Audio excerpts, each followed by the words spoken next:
Hi, welcome to Only Seniors. I'm your host, Tom Callahan. On Only Seniors, we talk about life facing seniors in America today. We're doing an ongoing series about the different aspects of senior living. Today, we're going to talk about nursing homes, and we're going to dispel a few myths while we're at it. My guest is Linda Mundie from the Gardens of Monroe. Linda. Hi, Tom. Nice to see you. Welcome. Thanks. So, you're with the Gardens of Monroe. I am. Okay. Tell me about the community that you work for. It's a rehab and a nursing home, correct? Right. In New Jersey, which the Gardens at Monroe is in New Jersey, the license to run a nursing home and rehab is the same license. So it's really almost two distinct businesses under one license, under one roof.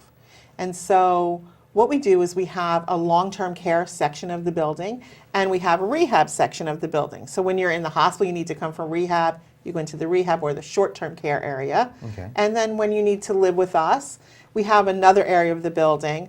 And this is not, as some people think, this is so that we can keep the old people away from the younger people, but that's not true at all. The truth is that if you need to live with us, you need a quieter, more stable environment. People who come in for rehab, it's a very active, in and out kind of environment.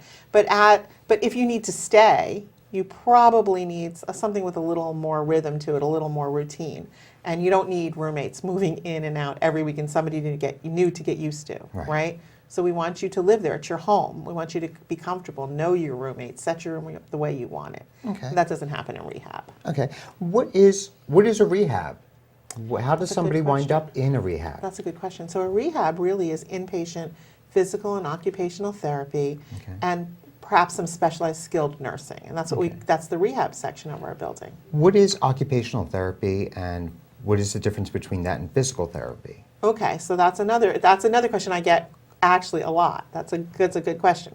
So first, let me tell you. So in a rehab, perhaps you've had some sort of illness or a fall. You end up in the hospital, and it's time to go home. You're to be discharged from the hospital, really, but maybe you're not quite ready to go home. You're not strong enough to go in the kitchen and make yourself a soup or a sandwich, or you might still fall because you have some balance issues.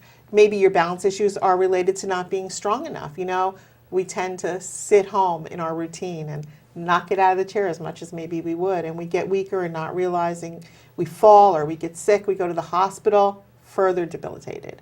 So a rehab, an inpatient rehab, is someplace you go to get stronger so that transition home can hopefully be successful for you.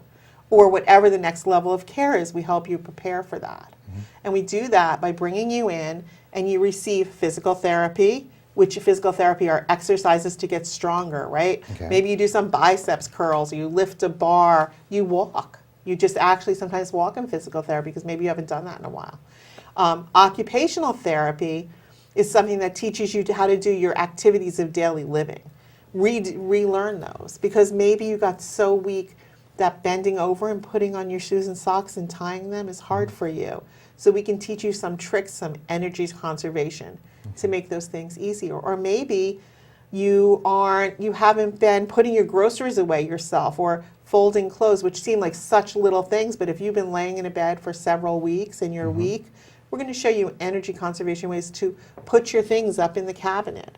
So activities of daily living, which we call ADLs in healthcare, are what we work on with occupational therapy. And actually strength and conditioning and balance training are physical therapy. Okay. So like a typical scenario would be, I'd say mom falls down, she can't get up. She's broken the hip and she winds up in the hospital. They do some sort of surgery. She spends her time in the hospital and then she comes to you for the rehab. Now, it would be very important for her to come to rehab because, you know, getting used to, if anybody's ever broken a leg or a limb, they know that it's difficult to, you know, readjust. And as we get older, it's even more difficult, right? Because Exactly. we're a little bit weaker, our muscles don't come back as quick. We know certainly if we watch our 5-year-old fall and hit the ground, they bounce. And our 40-year-olds fall and hit the ground and we're like, ow, and then for a week we hurt. And 50, 60, 70, as we fall and we break, it takes a lot to get back to what we were before. So rehab is going to allow you to retrain those muscles to get stronger, to go home safer. We don't want you to go home and fall again, right? We want to Exactly. teach you some tricks. And so we get a lot of resistance. I don't want to do that. I want to go home. I want to go home. But in fact, 10, 20 days in rehab are certainly going to make you so much stronger that you're much more likely to stay home successfully. It's a tool in regaining and retaining your independence. So in other words, she doesn't break the other hip. Or anything else, Or God anything else, forbid. exactly, Or because- anything else, right. Because then the whole cycle starts all over again. And the cycle is not with a permanent payer source. So that's a really important thing to know. So if you go to the hospital and you need to go to rehab, Medicare is going to pay for that for you. They're going to look for you to have a 3 midnight stay, and then they're going to pay for you 20 full days of Medicare are going to pay for at 100%, with a caveat, you have to be making progress. It's not a gift. It's something that you have to work towards. And there are additional days that can be paid for with a copay, but they're limited. There's a time frame. So you have 100 days in total. And those 100 days, though, don't renew unless you have 60 days of rest, which means for 60 days you go home and you're well, you don't have another incident, you don't go to the hospital, you don't need to use your skilled care. Because you need 60 days of being well, so to speak, to reset that number. So let's say you go to the hospital and you go right back to the hospital. You go right back to the hospital. The hospital doesn't want to see that. They need you to, they get penalized for that. They don't get paid for that stay.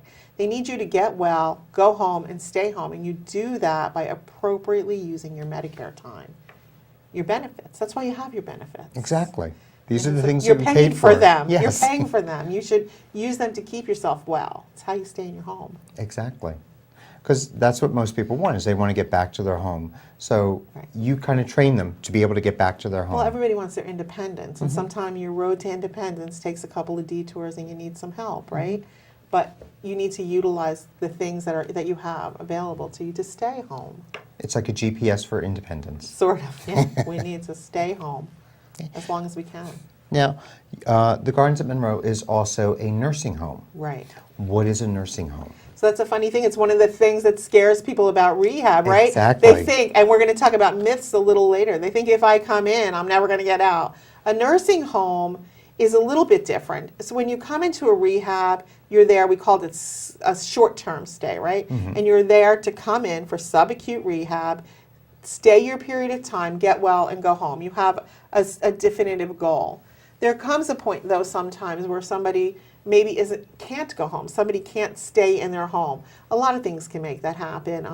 Perhaps there's a physical disability that makes someone unable to take care of themselves, to do their own ADLs, their activities of daily living.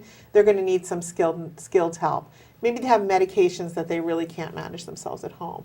Maybe there's some dementia that makes it difficult for them to stay safe in their home. And if that's the case, then a nursing home is a long-term care facility with 24-hour-a-day, 7-day-a-week nursing care. There's always a nurse there, 7 days a week, 24 hours a day. Doctors are on call. They visit regularly. In a long-term care situation, they're probably there once a month to see the patient, or at any time that there is an emergency or something that you would go out to the doctor for. Right. The doctor can come to you in the nursing home and check on you. You live there. We have meals and activities. We have trips where we take people out to go. Sometimes they are at the Gardens at Monroe. We sometimes take the residents to the boardwalk, or just out to IHOP for lunch some days. So there are a lot of different trips that we do, but the nursing home is your home. It's where you live, and you're able to receive the level of care that you need to stay safe and have a good quality of life. I know some people think that they're just stuck in a bed and that's where they remain, but Yes. it's not. It's actually... It's not. And it's not a prison. No. It's not a prison. You're not stuck there. There are always options. We don't keep anyone against their will, and people can come and visit you. Your pets can come and visit you even. Pets, we have a lot of people whose pets come and visit them. It's just your home. It's a next step in making sure you receive the care you need to have a good quality of life. And I think what I like to stress to people is it's a safe environment. Right. Whereas the house can be dangerous. maybe mom's living in a 3-story house. She's fallen, she's broken a hip, and maybe it's not the first time she's fallen. Certainly, as people age and other issues come to play, especially with dementia, a nursing home tends to be a lot more of a safer option It is. than keeping mom in the home. And an important thing to know is that a lot of nursing homes have different strengths and cater to different populations. At the Gardens at Monroe, we don't at this point have what we would call a secure dementia unit, right? So it would be difficult for me at the Gardens at Monroe to encourage a family to come stay with us if perhaps mom was a wanderer. There are people who might wander away, and then there are people who are active exit seekers. They know they want to go home. They're confused enough to understand maybe this isn't where I belong, and they get confused at certain times of the day and really want to leave. So the Gardens at Monroe is not a place for that kind of person because we don't have a secure unit. Lots of places do have a secure unit. There are other facilities that have secure units. There are some facilities that maybe specialize in Huntington's or specialize in MS. So it's good to do your homework, ask questions, go see places, trust your instincts. I like what you said. Do your homework. Do your homework. That's important. Find someone who knows, ask questions. Exactly. Now, when a resident comes to the Gardens, what can they expect? So let's talk first about a rehab resident. Okay. They come in, they've been pretty sick. They've been in the hospital. The hospital gets you out a lot quicker than they did years ago. Years ago, you stayed in the hospital a week until you were ready to kill yourself because you were so well you wanted to go home. Now that you're in and out, usually 3 midnights, you're out of the hospital and off you go to the rehab, right? And when you come in, you can expect for a nurse to greet you. It's usually late in the day. We're going to give you dinner. Therapy is going to come in and meet you. It might not seem to you like they're doing anything, but they're going to assess you. They're going to find out where are you at? Are you able to ambulate? Do you need a walker? Do you need a wheelchair? And then probably the next day, what you're going to see is we're going to start therapy with you. Typically, a person is going to get therapy twice a day. I think about 45 minutes a day is each modality. So twice a day, 45 minutes-ish. Is what's to be expected, usually 6 days a week. Okay. Okay. Now, do they start off slow with the therapy, depending upon how somebody... So I'm not a therapy expert, so I don't really know. Every person's therapy plan is individually made for them, and that's why we're going to assess you, because we need to know what do you need. You and I wouldn't need the same thing, that's Right. for sure. So we want to make sure if you broke your arm, you don't need the same therapy as somebody who broke their ankle. If you need therapy because you were sick in bed and you've been laying there with pneumonia, then you don't need the same therapy as somebody who just had their hip replaced. So everybody's going to be assessed. An individual plan is going to be made. The team is going to meet with you and your family just a couple of days in so we can all talk about what was your prior level? What were you doing when you were at home? What do you need to do to be able to get back home? If you have one step to get into your apartment and everything is on one level, then maybe we don't need to concentrate on doing steps with you. Maybe we need to concentrate, as I said earlier, on putting things up high in the cabinets, right? However, if you have 10 steps to get into your apartment and you have to come out 3 times a week to go somewhere, our focus is going to be very different, right? So you're going to get an individual plan. We're going to find the best way. We're going to talk to your family in this meeting and to you, set goals, assess where you are, give you some idea of how long do we think you're going to need to be there, help you with the understanding of how does your insurance work, how are things going to get paid for, so that while you're lying there trying to get well, you're not worried about the money, because it can't be about worrying about the money. Right. We're going to encourage your family to visit, your pets to visit, because people who are involved get well better. Very true. Now, what about on the nursing home side, when a new resident comes in? When a new resident comes into the nursing home, it's a little bit different. We're going to encourage a family to bring them in, usually sometime around a meal time. We like you to come right before a meal, because we like to greet you, get you settled, give you a meal. Encourage your family to have a meal with you, settle you down. We're going to show you where your belongings are going to be. We're going to show you around the building, because here's the difference. You're probably not acutely ill. you're probably just moving into a new home environment. So we want to try to get you comfortable in that environment, introduce you to the nurses and the caregivers, show you where the activities are, take you to an activity that day if you'd like to go. If not, send somebody in to meet with you and see what do you like to do.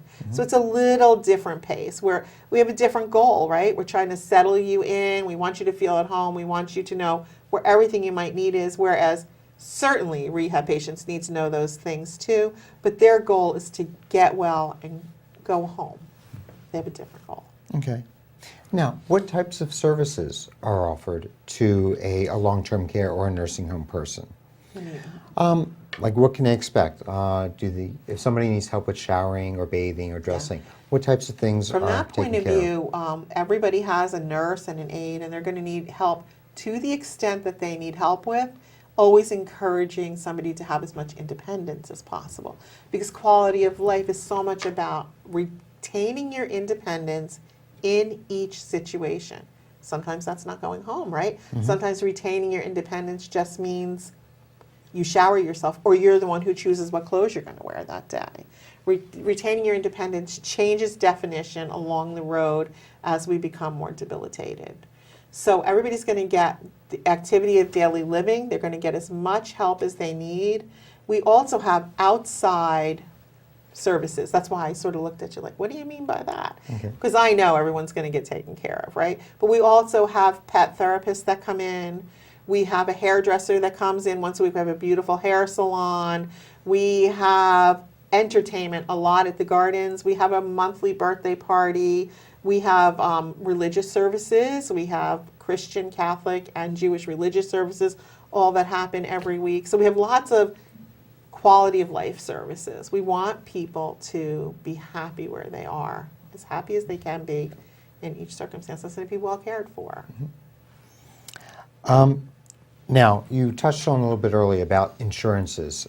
How does this get paid for? Let's start on the rehab side. How does this get paid for? Typically, most patients that come in on rehab are Medicare patients. Right now, that's what we mostly see are Medicare patients. So your Medicare benefit pays for you to go to a rehab after hospitalization. They don't want you to go back to the hospital. They want you to go if you need rehab. So after 3 midnights, Medicare pays for subacute rehab for 20 days in full. On the 21st day, if you are still making measurable progress as defined by Medicare, which gets a little sticky because people are like, I am working. We don't get to decide. Medicare sets the guidelines. So if you're making progress, then on the 21st day, there's a copay due. I think the current copay, this is not part of what I do every day. I'm pretty sure, though, this year's copay is $152 for 2013. Okay. If you have a Medicare supplement like AARP, United Health, Blue Cross supplement, a Medigap program, that's usually covered at 100%. Okay. So your stay in the rehab, if you come as a Medicare patient with a supplemental plan also, is usually paid at 100%. The other way, we sometimes see people come in with insurances, PPOs, HMOs. Their guidelines are sometimes a little different. You don't always need a 3 midnight stay for that. That's determined by your insurance policy. Okay. We're always happy at the Gardens, either before a stay or during a stay, to help you understand how that works. And even actually, I know we talked a little bit about how does it happen. A lot of people, if they know they're going to have elective surgery and they're going to need rehab after the surgery, hips, knees, something like that, they'll come to the Gardens, we'll sit down and go over their benefits ahead of time, and they even often will book a room. So ahead of time, they're well aware of, this is how it's going to be billed, this is who will be billed, and this is what I can expect to see on my bill. And see, that's very important because when it comes to surgeries like that, the important thing is to remind people you have a choice. Oh, you always get have to a choice. make that decision. Nothing is ever decided for you. And you absolutely should, when you can, when you have the ability to, you should make that decision for yourself ahead of time. Or even in the case of an emergency, when somebody you love goes into the hospital, your mom, your dad, whatever, you have a choice. You should go out and you should look at rehabs before they tell you you're going to need one. You should go, and when you walk in someplace, you should trust your instincts. Every place is not for everybody. different people have different expectations and different needs. And sometimes the way the environment looks or the way that people greet you in the hallway, these are things, go trust your instinct. Go in and see a place, meet the people. Know what you're getting into and trust yourself. Exactly. A lot of people think that they go to the hospital and they, especially on a surgery or an accident, and it's a fait accompli. Oh no, the doctor's going to A, B, tell me C, where, done. but my doctor's going to tell me. But Yeah. the hospital said I have to leave and I'm going to. It doesn't work like that. No. You have a choice. You always have a That's choice, right. and that's the important thing we want to stress It's here. really important. Okay. Now, what about on the long-term care side? On the long-term care side, I already forgot the question. What do you want to know? Oh, how What does do you it wanna get know? paid for? Yes, how does it get, sorry about that. I'm so excited. It gets paid for a lot of different ways. So long-term care is a very expensive proposition. It is. In fact, the gardens at Monroe cost close to $10,000 a month for someone to come and live with us. And we are not the most expensive show in town. We're close to the cheapest, actually, at this point. So $10,000 a month, that's huge. And people are convinced that we're making a fortune off of them, or we're evil, and we're just trying to make a big buck. So I'll tell you that, first of all, that's not true. It's No. a very expensive business to run. And so people are like, how am I ever going to do that? I'm just going to have to keep my mother at home. I'm not going to be able to ever do that. So I'm happy to tell you that New Jersey has a great financial aid program. The New Jersey Medicaid program for long-term care is a great program. And what that program does is, if you've spent down your assets and you make under a certain income every month, Medicaid will pay for you to stay at a nursing home. You pay as much as you can, which is typically, if you're a single person, you don't have a spouse in the community, you're going to give us your Social Security. So you're going to be the first payer, and the Medicaid is going to pay the balance for you to be cared for in a nursing home for as long as you need to be cared for. And that includes food, shelter, and care. Oh, yeah. I mean, that's, There's people- nothing more you need. And they give you a small spending allowance so you can buy like little things for yourself, Yeah. haircuts and stuff. Exactly. I mean, that's the thing that a lot of people don't realize is that, oh, the nursing home took my money. No, you paid for care there. Well, that's exactly. You're paying first, and Medicaid is paying the balance. And if you have a spouse in the community, then there's a very good chance all of your Social Security money isn't going to come to us anyway, because your spouse may need a portion of that money to stay in the community and pay their bills, right? Correct. So if Medicaid is not going to leave anyone penniless, your spouse will have the money they need to stay in their home. As long as they need to stay in their home, they'll have their car, they'll have some money to pay their bills, and Medicaid is going to make sure that the ill person in the relationship is going to have the care that they need as well. Good. Now, we have about 3 minutes left, so I would like to dispel a few myths about nursing homes. Okay. What's your favorite one? What's your favorite myth? Oh my. If I go to a nursing home and there's a problem and I complain, there is going to be terrible retribution. I can't complain because mom is not going to be treated right.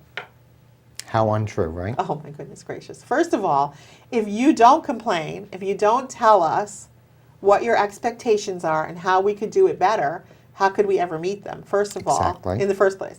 But secondly, people who work in nursing homes, by and large, are doing it because they like the elderly. They like to care for them. As hard as that is to believe, there are other choices. We could go, my goodness, there's all other sorts of places to work. So if you don't go to work and like seniors and want people to be happy, this isn't what you're doing for a living. This is not, there are so many other things to do. And if you come to us and you have a concern and you bring it to our attention, really what's going to happen is we're going to do everything we can to make that right for you. And sometimes it's really, most times actually, it's really just a misunderstanding. It's really a confusion about how something's presented. But we want you to be safe and happy and well cared for. That's what we're there for. Exactly. Okay. What's another myth? If I'm unhappy, I'm stuck. This is the place I chose. I even made a Medicaid application, and now I have to stay here. It's a prison. It's a prison. No. And not so. No. No. Any choice whether it be for rehab in the hospital, you say, I want to go to ABC, and that's where I want my rehab. And you get there and you hate ABC. You can go to the social worker and they will very gladly help you find a better place for you. We don't want you to be there unhappy for your rehab, and certainly not for long-term care. So if you come to us and you tell us, this isn't working for me, it's too far a drive for my daughter to come and visit me, or I hate the food here, I don't want to stay here anymore, or I hate the people here, whatever your reason is, we want you to be happy. There are lots of other choices, and we probably know quite a lot about the other choices. Let us help you find some place that'll make you happier. No prison, I promise. Good. No orange jumpsuits. No. No bars on the window. No bars on the window, and we don't throw away the keys. We get you a ride to a better place. Now, there's one that I always hear a lot of. It's like, if mom goes in, she's never coming out. Oh. And I'm like, no, not the case. So that's really not the case. You know, if mom comes in for rehab, our goal is to find what's the best way for her to live safely. Is that going home? Mm-hmm. I hope so. Maybe it's going to an assisted living, a different level of care. We don't provide that level of care, but we have partners that do. Maybe it's home with home care. Like, we need to explore whatever options, and if it is long-term care from rehab, that does happen. Some people can't go home. That's true. Then what does that look like for you? What would you be looking for in a long-term care situation? And can we meet those needs for you? Or do we need to help you find someplace closer to your son in the Bronx or whatever? Because we are really, our goal for lots of reasons is to have people go home happier and healthier, to find the level of care that's appropriate to them. No prisons, we don't put anyone in poverty. You're going to be cared for, and we want you to be happy. If you're not happy, that's not good for anybody. Exactly. Well, just to wrap up, one of the things we want to remind you all is that you have a choice. You're not locked into something just because you selected to go there. As Linda was saying, you can make a decision to leave, you can make a decision to stay, but it ultimately comes down to it being your choice. Well, Linda, thank you for joining me today. And again, the name of your community? The Gardens at Monroe in Monroe Township, New Jersey. And do you have a website? We do, thegardensatmonroe.com. Perfect. I'm Tom Callahan. Thank you for joining me here at Only Seniors. We didn't talk about happy.